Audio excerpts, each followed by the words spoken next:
అంబటి రాంబాబు మారిపోయారా? జగన్ కి చుక్కలు చూపించేందుకు రెడీ అయ్యారా? ఇదంతా తిరుగుబాటు చర్యనా? ఇక యూటర్న్ తీసుకున్నట్లేనా?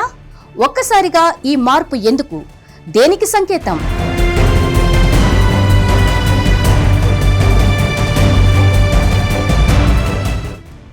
వైసీపీలో బలమైన వ్యక్తి మాజీ మంత్రి అంబటి రాంబాబు.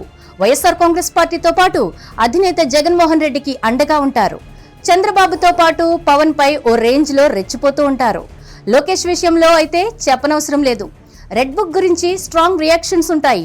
అంతటితో ఆగకుండా వ్యక్తిగత విమర్శలకు సైతం దిగేవారు.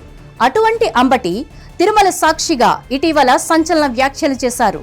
తన సోషల్ మీడియా అకౌంట్లో టీటీడీకి అనుకూలంగా మాట్లాడారు. అభినందనలతో ముంచెత్తారు. పొగడ్తలతో రెచ్చిపోయారు. అయితే వైఎస్ఆర్ కాంగ్రెస్ పార్టీలో సెగలు పుట్టిస్తున్నట్లు తెలుస్తోంది. అంబటి రాంబాబు ఎప్పటికప్పుడు ఇలా మారిపోవడం ఏంటనే ప్రశ్న వినిపిస్తోంది. జగన్మోహన్ రెడ్డి నుంచి ఏదో ఆశించి అలా చేస్తున్నారని ప్రచారం నడుస్తోంది. ప్రస్తుతం నియోజకవర్గాల ఇన్ఛార్జీల నియామకం జరుగుతున్న పరిస్థితుల్లో అంబటి రాంబాబు ఈ వ్యాఖ్యలు చేయడం ప్రాధాన్యత సంతరించుకుంది.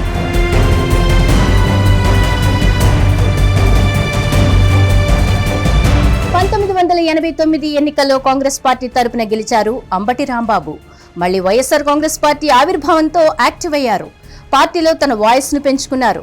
ఆ పార్టీ తరపున 3 సార్లు పోటీ చేసి ఒకసారి మాత్రమే గెలిచారు. అయినా సరే జగన్మోహన్ రెడ్డి ఆయనకు మంత్రిగా అవకాశం ఇచ్చారు. అయితే వైసీపీ హయాంలో అత్యంత వివాదాస్పద మంత్రిగా గుర్తింపు తెచ్చుకున్నారు. వచ్చే ఎన్నికల్లో అంబటి రాంబాబుకు టిక్కెట్ ఇవ్వరని, పార్టీ కోసం ఆయనను ఉపయోగించుకుంటారని జోరుగా ప్రచారం జరుగుతోంది. నర్సారావుపేట నియోజకవర్గ ఇన్ఛార్జిగా ఉన్న అంబటి రాంబాబును గుంటూరు పార్లమెంట్ స్థానానికి ఇన్ఛార్జిగా నియమించారు. వచ్చే ఎన్నికల్లో నర్సారావుపేటలో ఛాన్స్ లేదని తేల్చి చెప్పేశారు.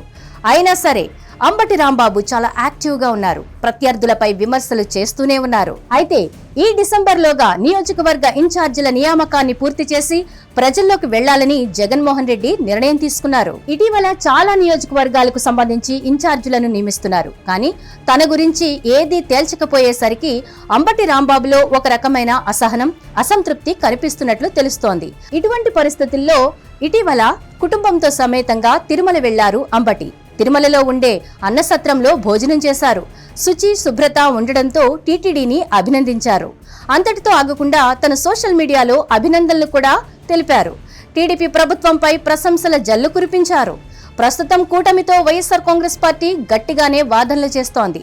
టీటీడీ పూర్వపు అధ్యక్షుడు భూమాన కరుణాకర్ రెడ్డి అయితే తిరుమలలో అపవిత్ర చర్యలు చేపడుతున్నారు అంటూ మండిపడుతున్నారు. మరోవైపు లడ్డూ వివాదంపై విచారణ కొనసాగుతోంది. సరిగ్గా ఇటువంటి సమయంలోనే టీటీడీకి అభినందనలు తెలుపుతూ అంబటి రాంబాబు సోషల్ మీడియాలో పోస్టులు పెట్టడం ఇబ్బందికరంగానూ ఒకంత పలు అనుమానాలకు దారితీస్తోంది. అయితే ఇదంతా నర్సారావుపేట ఇన్ఛార్జ్ పదవి కోసమేనని ప్రచారం కూడా నడుస్తోంది.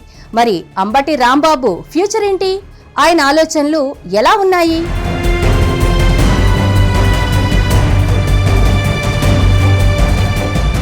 హిట్ టీవీ యాప్, ఇందులో short news, live news, entertainment shows, movies, digital magazines తో పాటు మీ జిల్లా వార్తలను కూడా ఫ్రీగా చూడొచ్చు. ఇంకెందుకు ఆలస్యం? వెంటనే హిట్ టీవీ యాప్ ని డౌన్లోడ్ చేసుకుని ఫ్రీగా ఎంటర్టైన్మెంట్ పొందండి. Hit TV app. Hit TV app. Please download hit TV app. Hit TV app ని ఫ్రీగా డౌన్లోడ్ చేసుకుని ఎంజాయ్ చేయండి. మీకు నచ్చిన ఎంటర్టైన్మెంట్ కోసం హిట్ టీవీ యాప్ ని ఫ్రీగా డౌన్లోడ్ చేసుకుని ఎంజాయ్ చేయండి. హిట్ టీవీ యాప్ ని డౌన్లోడ్ చేసుకుని ఆస్వాదించండి, ఆశీర్వదించండి. ఇంతమంది సెలబ్రిటీలు హిట్ టీవీ యాప్ ని డౌన్లోడ్ చేసుకోండి అని చెప్తున్నారంటే ఎంత మంచి యాప్ ఆలోచించండి. అమెరికా అమెరికా అమెరికా అమెరికాలో చదవాలనుకునే వాళ్ళకి విశ్వసనీయమైన పేరు మన శౌర్య కన్సల్టెన్సీ. UK లో 1 year masters, UK లో 1 year masters, 2 years work permit up to 5 years visa. Contact Saurya Consultancy. Contact 89851 89851.